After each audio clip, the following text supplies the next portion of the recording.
Les publicités sur Facebook, c'est génial. Sauf quand tu comprends rien aux chiffres dans ton Ads Manager et que tu n'arrives pas à lire les données. Alors dans cette vidéo, je vais te montrer exactement les seules métriques qui comptent pour arrêter de gaspiller ton budget et maximiser les résultats que tu peux avoir. Alors j'ai créé un tableau pour toi avec la métrique à suivre, l'explication de la métrique le plus simplement possible et je vais te donner un exemple à côté. Alors tout d'abord, tu vas organiser ton Ads Manager avec seulement ces métriques. Il y en a 10 à suivre. Le premier, c'est le budget. En fait, c'est le montant maximum que tu vas avoir prévoir de dépenser pour ta publicité ou ton ensemble de publicités. Si ton budget, par exemple, est de 100 €, la publicité ne dépensera pas plus que ce montant. Ensuite, tu as le montant dépensé. C'est la somme que tu as déjà utilisée sur ton budget pour la publicité. Par exemple, si tu as déjà dépensé 50 € sur ton budget et que ton budget est de 100 €, il te reste à peu près 50 € à dépenser pour atteindre ton budget. Et si c'est par jour, c'est 50 € pour le reste de la journée. Ensuite, il y a les clics sortants. Pas juste les clics, mais les clics sortants. La différence, si tu choisis de suivre simplement les clics,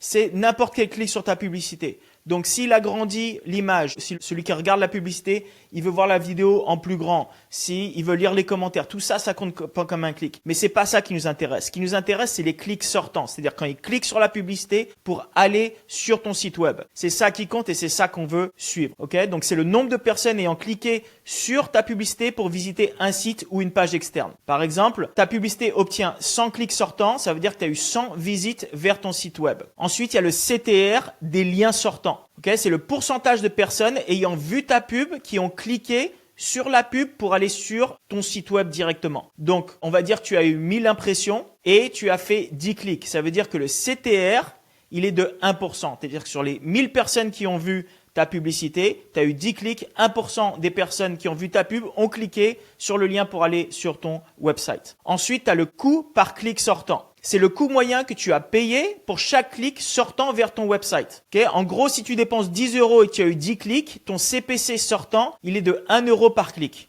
Okay? Assez simple à suivre. Ensuite, tu as les ajouts au panier. C'est le nombre de fois qu'un produit est ajouté au panier grâce à ta publicité. Donc, le client, il vient de ta publicité, il clique sur ton website, il va sur ta page de vente. Ensuite, il ajoute ton service, ton produit au panier. Ça compte comme un ajout au panier. Donc, si tu as 20 ajouts au panier grâce à ta pub, tu auras 20 personnes qui ont manifesté un intérêt pour acheter. Ensuite, l'étape après l'ajout au panier, c'est les paiements initiés. Donc, c'est le nombre de fois où une personne a commencé un processus de paiement. Donc, une fois qu'ils sont arrivés au panier, ensuite, ils passent à la caisse et ils vont commencer à rentrer leurs données et leurs informations bancaires. Et à la dernière minute, il y en a qui peuvent acheter ou qui peuvent partir. Mais quand ils arrivent à cette étape de la caisse, c'est ce qu'on appelle les paiements initiés. Donc, si tu as 15 personnes qui cliquent sur payer, mais ils n'achètent pas, ce sont 15 paiements initiés. Et finalement, tu as les achats. Les achats, c'est le nombre de ventes finalisées grâce à ta publicité. Donc, encore une fois, tu as un client potentiel qui a vu ta pub, il a cliqué sur la publicité pour aller sur ton site web, il arrive sur ton site web, il ajoute au panier, il va au paiement initié et il y a un pourcentage qui va acheter et donc c'est le nombre de personnes qui ont acheté, le nombre d'achats que tu as fait. Donc, si 5 personnes achètent un produit après avoir cliqué sur ta pub, ça te fait 5 achats. Ensuite, tu as le coût par achat. C'est le montant moyen dépensé pour obtenir une vente. Donc, si tu as dépensé 50 € et que tu as fait 5 ventes, ton CPA, c'est-à-dire ton coût par achat, il va être de 10 € par achat. Et finalement, tu as le ROAS, c'est ton retour publicitaire. En gros, c'est les revenus générés pour chaque euro que tu as dépensé. Donc, un exemple, tu dépenses 10 € et tu as un revenu de 50 €, ton ROAS est 5. Ça veut dire que tu as fait en vente 5 fois le montant que tu as dépensé. Tu as dépensé 10 €, tu as fait 50 €, donc tu as fait 5 fois ce que tu as dépensé et c'est ton ROAS. Tu peux y penser un peu comme retour sur investissement. Et donc voilà, ça c'est les métriques les plus importantes à suivre. Alors, il y a plein de métriques que tu peux suivre, mais là, je voulais vraiment te donner les essentiels. Celles-ci, c'est celles qui vont vraiment t'amener à 80 à 90% des données les plus importantes que tu peux avoir.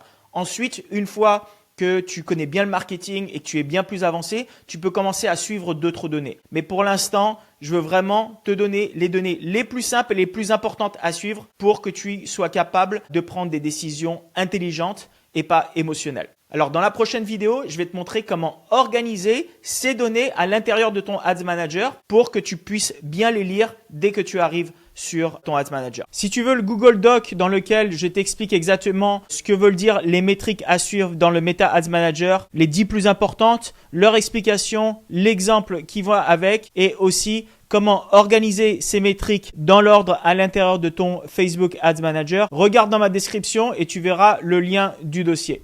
Ciao!